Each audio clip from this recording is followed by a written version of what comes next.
pemirsa, berarti dengan kita berdua ini dalam acara ngobrol-ngobrolnya ya guys. Nah, untuk topik kita pada siang hari ini kita akan mengangkat suatu tema yaitu terkait dengan tentang polusi udara Jakarta yang memang itu lagi viral akhir-akhir ini. Jadi memang itu adalah polusi massal yang terjadi di ibu kota kita. Nah, memang juga entah kenapa itu ternyata tingginya tingkat polusi udara itu di kita punya ibu kota itu menjadi cukup mengkhawatirkan saat-saat ini. Nah, dalam membahasnya, itu tidak sendirian ya, ada rekan saya yaitu Erika. Nah, kalau mereka sempat baca itu beritanya, itu kan memang ada info, kadang-kadang itu ternyata kita punya ibu kota itu sekarang itu untuk tingkat polusinya, wah sudah mengkhawatirkan. Dan bilang kalau langitnya di sana itu kalau yang awal mulanya biru ini sudah mulai kayak muncul seperti kabut ya. Ini lagi kayaknya gelap-gelap gimana kayaknya tidak tidak secerah yang mereka lihat pada saat pandemi itu sudah masih berjalan. Nah, lalu mereka sendiri apa sebetulnya polusi di ibu kota itu sebenarnya apa yang menjadi penyebabnya? Kalau kita sendiri apa karena memang ini ya karena itu aja. Satu, sudah tidak ada PPKM, ya kan? Kedua, semua sudah kembali seperti sedia kala. Kemudian apakah ini juga yang menyebabkan Jakarta yang kemudian menjadi seperti itu untuk kondisi udara? Gimana gitu? Kalau kalau itu sih udah pasti ya. Kita bisa bisa lihat aja yang aku sih baru pulang ke Indonesia kan baru baru tahun ini.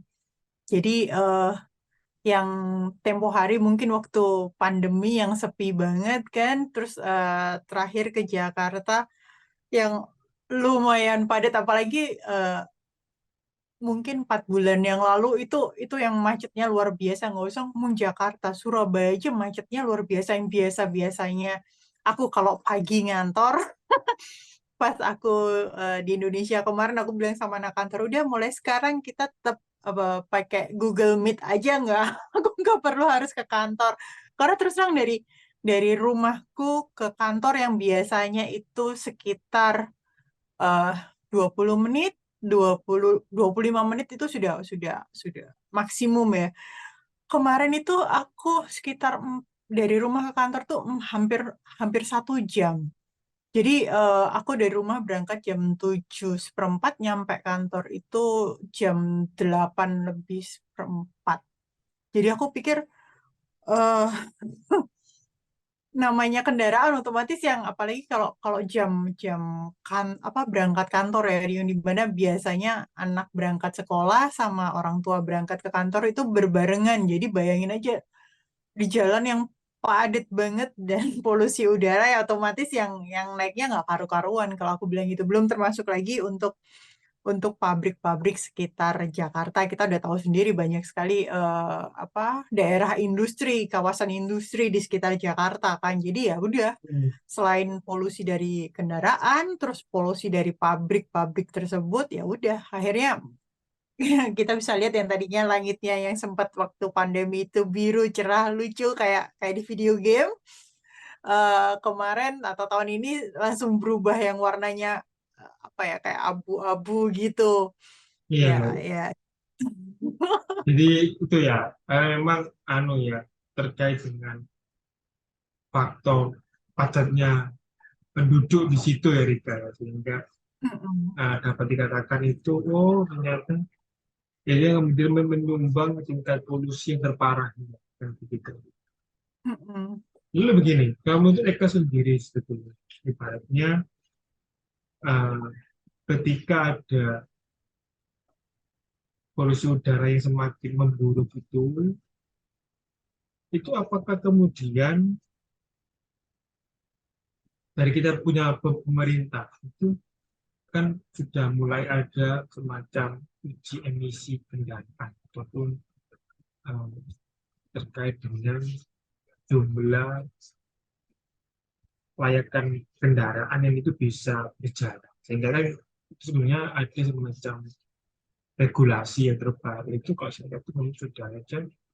Oh, ternyata kita punya pemerintah itu membuat kebijakan ini. Ternyata setiap kendaraan itu harus kemudian melalui lolos uji terkait dengan emisinya, terkait dengan eh, bahan bakarnya, terkait dengan kira-kira dia bisa menyumbangkan nggak polusinya itu bagaimana. Jadi memang itu ada, udah mulai ada seperti itu. Nah, kalau mereka sendiri, apakah itu gini?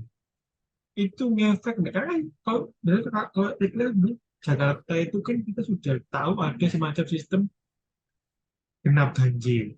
Terus juga ada bus-bus juga yang memang itu dipergunakan untuk transportasi massal. Itu juga itu kok sepertinya juga pengaruh terhadap tingkat polusi. Di mana ya, Rita? Silakan.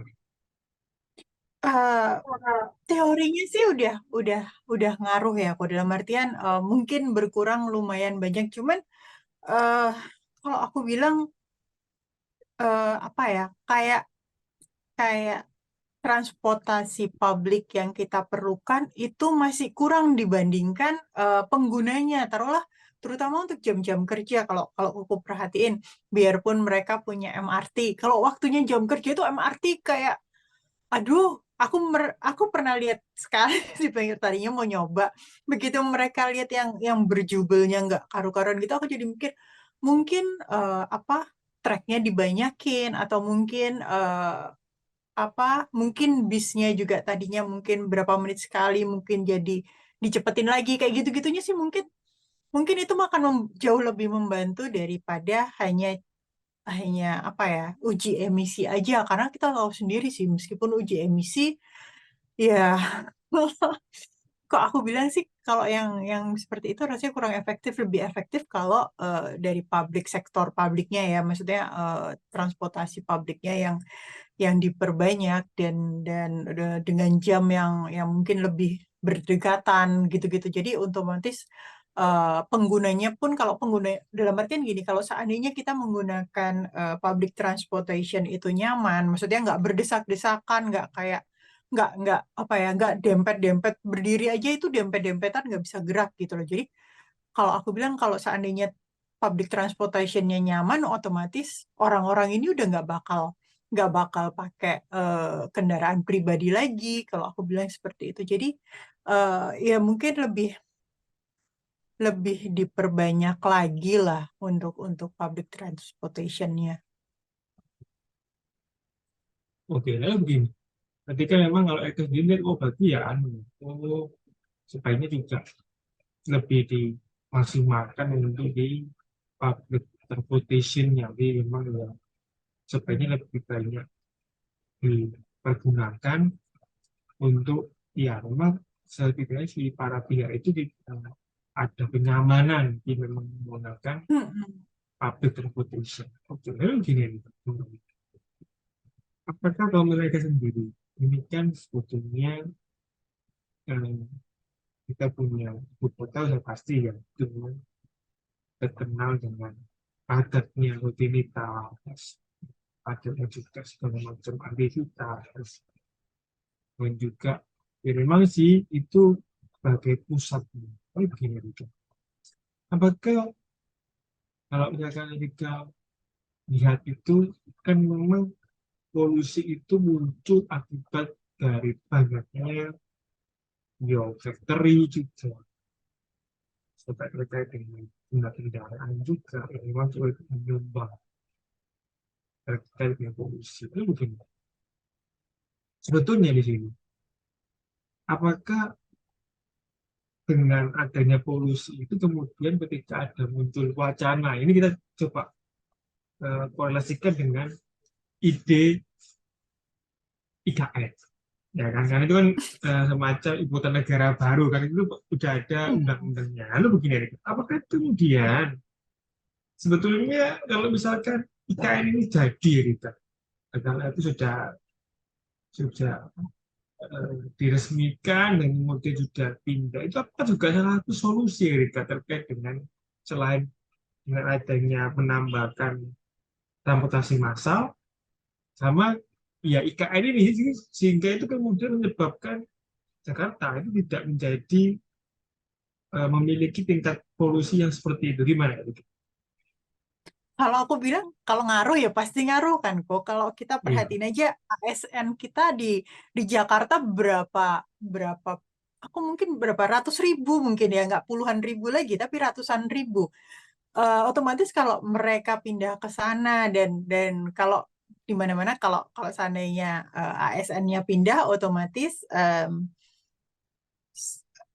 apa penunjang-penunjangnya ikut pindah dalam artian keluarga mereka mungkin akan ikut pindah ke IKN kan seperti itu. Berarti kan mengurangin lagi. Taruhlah kalau satu orang aja mungkin punya istri, dua orang anak kan sudah satu orang aja udah bawa paling nggak tiga orang lagi gitu kan. Bayangin aja kalau kalau seperti itu sih aku udah bilang pasti eh, bisa dibilang lebih dari 50% penduduk di Jakarta akan pindah ke IKN seperti itu. Dan itu otomatis kalau kalau polisi misalnya sekarang polisi kita udah sekian, maksudnya mungkin anggap aja angkanya 10, kalau separuhnya pindah kan udah sisa 5 otomatis eh, polusinya ya akan berkurang lumayan banyak. Bisa dibilang 50% akan berkurang seperti itu.